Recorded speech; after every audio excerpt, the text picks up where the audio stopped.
อ๋อเจาะได้ใหญ่แต่ใส่ไฟบ่กะขักตัวนะเพราะมันสม่ำเสมอโอ้เจาะใหญ่แต่ว่าใส่ไฟฟ้ามันก็ขักตัววะสบายดีจะไปดอกสวัสดีนะคะว่าเจาะใหญ่แต่ใส่ไฟฟ้ามันก็ขักตัวเลิกเท่านี้นะขักเลยมันร้ายเท่านี้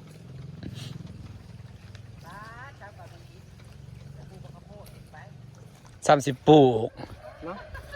เจาะเป็นอันนี้เห็นนะแต่ว่าคือเปลืองไฟขนาด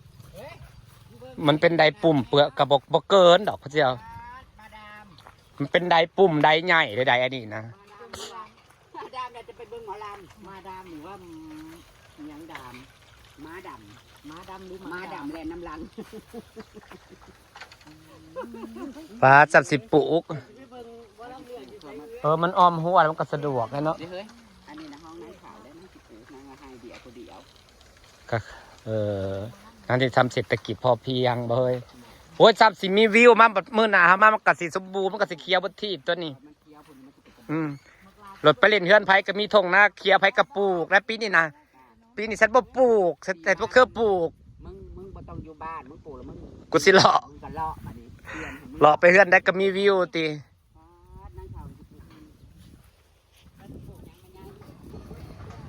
มันเจาะได้แต่เพิ่นใช้ไฟฟ้าเพิ่นบ่ได้ใช้โซลาร์เซลล์เนาะถ้าเบิ่งราคาไฟหักพวกไดหน้ามันก็ค่าไฟก็แพงอยู่แล้วเนาะเฮ้ยมันเป็นไดใหญ่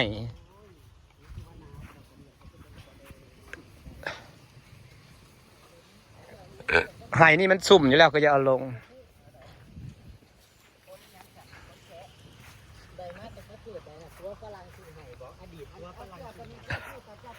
ปี๊บคือขักแถวปะปลาเครื่องปลูก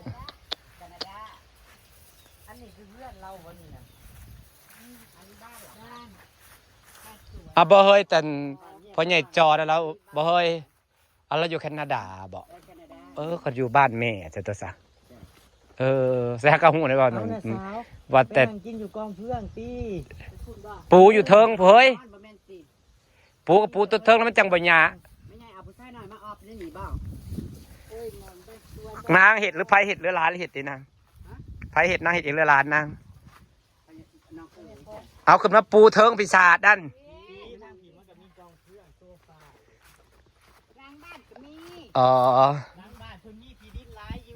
คือขากเฮ้ยบัดนี้ทั้งนั้นกับวิวทั้งนั้นกับวิวจังหน่อยอันนี้ใหญ่ผัดในบรรยากาศขนาดเนาะเอาเห็ดโตบ่เอายับเขาแจเป็นใดเต็งว่าพอดีเห็ดโตนี่นั่งนี่ก็เอายับเขาก็นั่งได้แหละยกก็ได้บ่ไม่ใหญ่ไปยกคางนะหักยักเงี้ยโอเคพอดีแล้วเอาลงเห็นหยังมานั่งค่ะ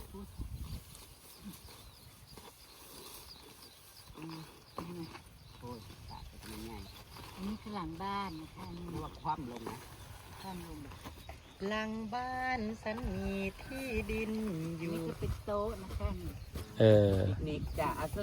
น2 โต๊ะพอดีเฮ้ยนางสร้างบรรยากาศไว้2 โต๊ะผู้ใด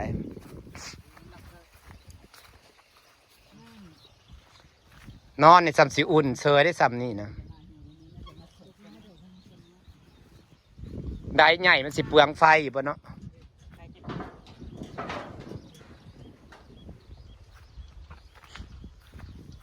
เจาะเสได้ใหญ่เจาะในบ้านเนี่ยแต่เขาสิปล่อยเพื่อนอื่นใส่น้ำบ่ได้เลยเด้อค่ะไปช่วงแรกๆบ่ได้ไงตาเบิ้งเขาสิจมมันก็บ่ได้ใหญ่แฮงเลยเปิดเบิ้งอันเดียวกันแหละกับของกูนะกระซำนี่แหละโซลาเซลล์นะของกูนั่น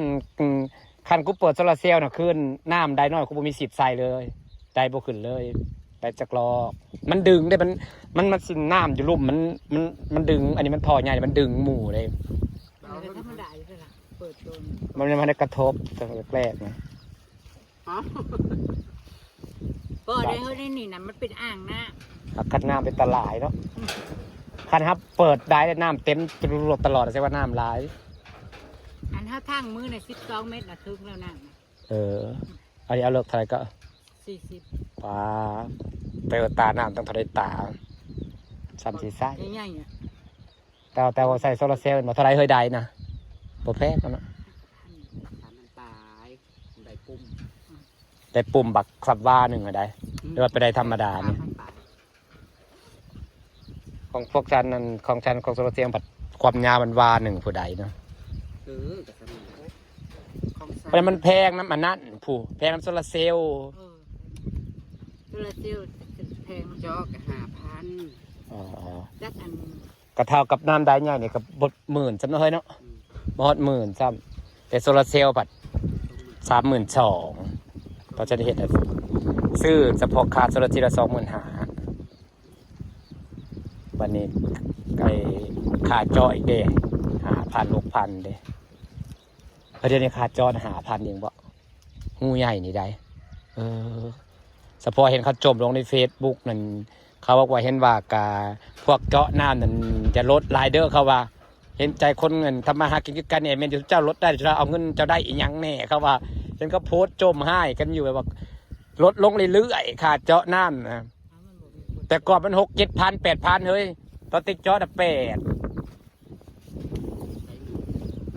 ด้หาเน็ตลูกใหญ่จ้ะ ตอนเจาะ7-8,000หูใหญ่นะดิเหลือ5,000มันก็สิโพสต์โดยเฉพาะที่เขาโพสต์ด่ากันจะบอกจริงราคากัน บ้าตั้งนี่ก็นั่งนี่เฮ็ดทีบิดอยู่เนาะก็นั่งดีๆเลือก มันยับออกอีกบ่ได้บ่ได้นะ เอานั่งตั้ง นี่มันถุยทั้งพี่มันห่างโพดนี่ บ่เห็นบ่เปลี่ย ตูด น มาอีกยังมันจ่อขาบ่เฮ้ย บ่มันบ่ได้จ่อ แบบว่ายันลม มันสูงมันซ้ำกันกับโต อ๋อ ท่านเอาอีกสั้นหนึงผัดพอดีบ่ให้สูง ประสูงโพดปะสูงโพด นี่มีจอมแก้วใส่ ปะ มอน5นั่น5นี่ก็ชิบแตก4-5มื้อนี่คนเห็นหลายเนาะ บ่มันหลายจนคนมานิยมทางหนึ่งบ่คนนิยม YouTube ทางเพจทาง TikTok ทางมันบ่ได้มีแต่นี่ใด Shopee Lazada มีเบิดใด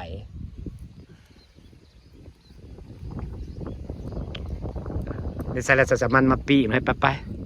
ปิ้งอย่าบ่ ปิ้งเพื่อนกู เดี๋ยวสิหนังซุปแจวอย่างนี้เอาสิเมื่อเกลือหมูบ่ค่ำเลยบ่ค่ำกับเทแซวเมื่อนะคะ ค่ำไม่ใช่ที่ในค่ ไปนั่งเล่นเดซีก็บ่ละจ้ะ ำขึ้นไปเล่นกับพูน